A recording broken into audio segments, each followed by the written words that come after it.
So let's do two more volumes of revolution using the disk method, and these are going to be a little bit more challenging. So here we go.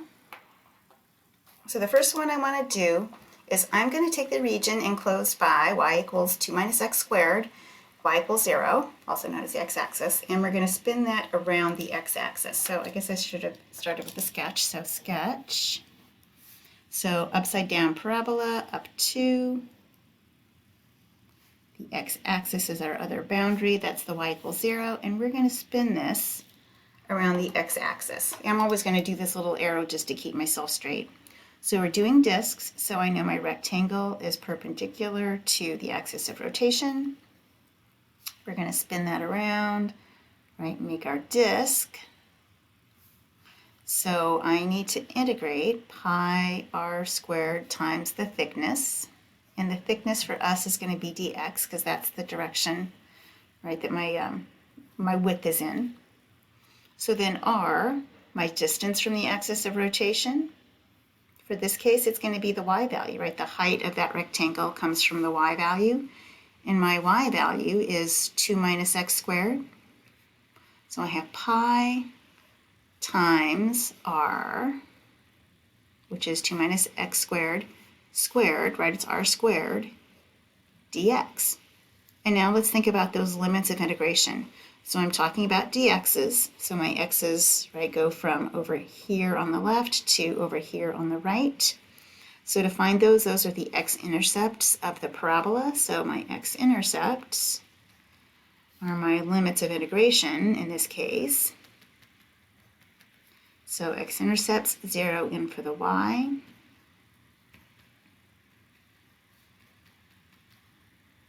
Right, and there are two of them, it's plus or minus.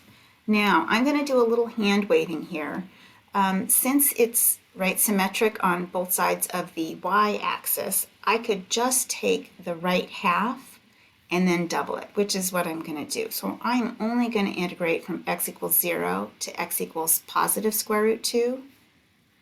So I'm going to find the right volume, and then I'm going to double it.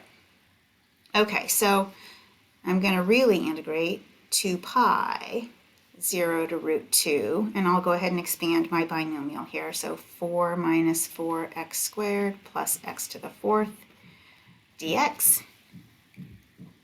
So we get, so here comes the antiderivative, 2 pi times 4x minus 4/3 x cubed plus x to the 5th over 5 between 0 and root 2.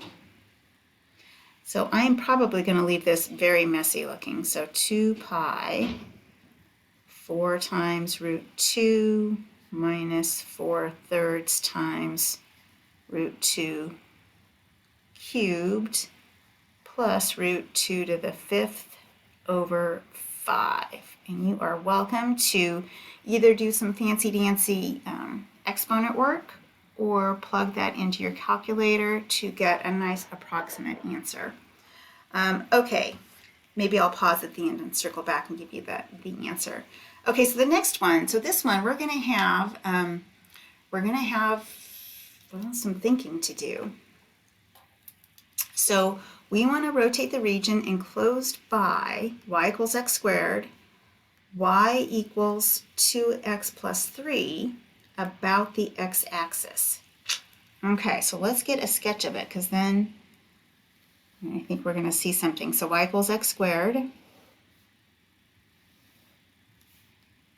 so parabola. Oh, I should have made it taller. Y equals 2x plus 3. Right? So I'll pretend 3 is there, and then we have a positive slope of 2-ish.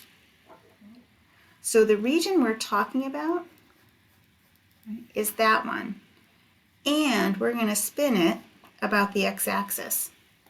So let's think about what that shape is going to look like. So go ahead and draw a rectangle in there. And right, I'll put mine on the left side this time. I always go on the right.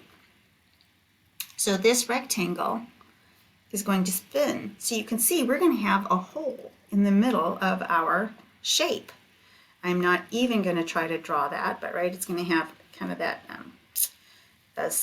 like a flower pot on the outside, and then this funky little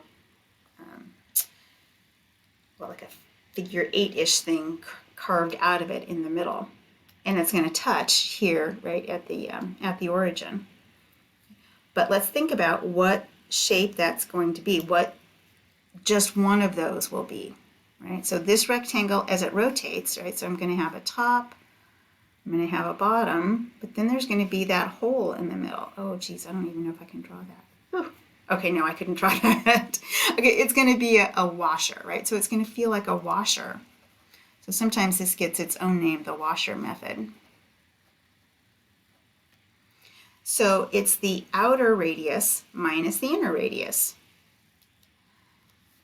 So in order to find that, I need to do, so when I find this sort of a volume, it's pi, and then I need the outer radius minus the inner radius, right, times the thickness.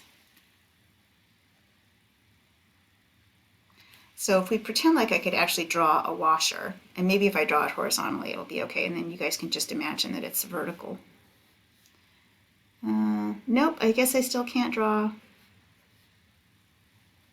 Kind of like that, I guess. So from here out, that's your capital R, that's the big radius, and then we just take off that little bit, right, that was in the middle. All right, so here we go. What do we need? What's the big R? So R still stands for, both R's are the distance from your axis of rotation.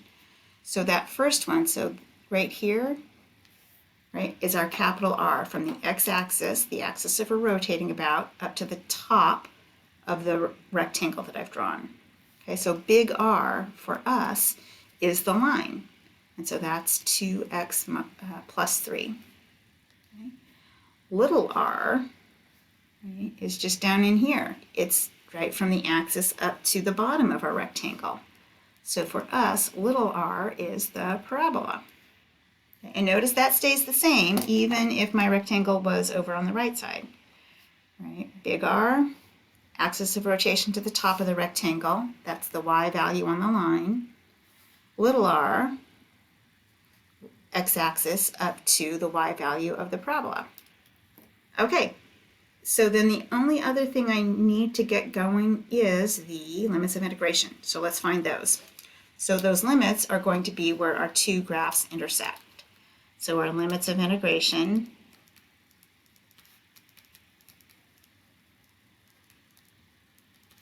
equals the intersection of those two functions. So let's go ahead and find those. So I'll set the two equations equal to each other and solve for x, which is good, right? Because I'm doing, right, my little thickness is a dx, so my thickness in this case is going to be dx. So I'm finding x values, which is nice. I don't have to do anything on the end.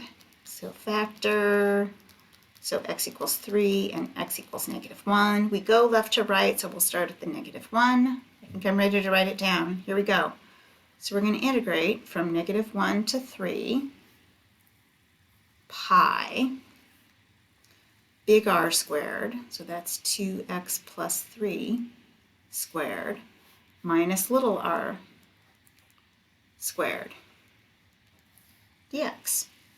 Okay, so pi times, so I'm going to go ahead and expand, oh, still integrating, expand everybody in there. So what do I get? 4x squared plus 612x plus 9 minus x to the 4th dx pi. Okay, so now I'm ready to define my antiderivative. So 4x cubed over 3 plus 12x squared over 2 plus 9x minus x to the 5th over 5 between -1 and 3.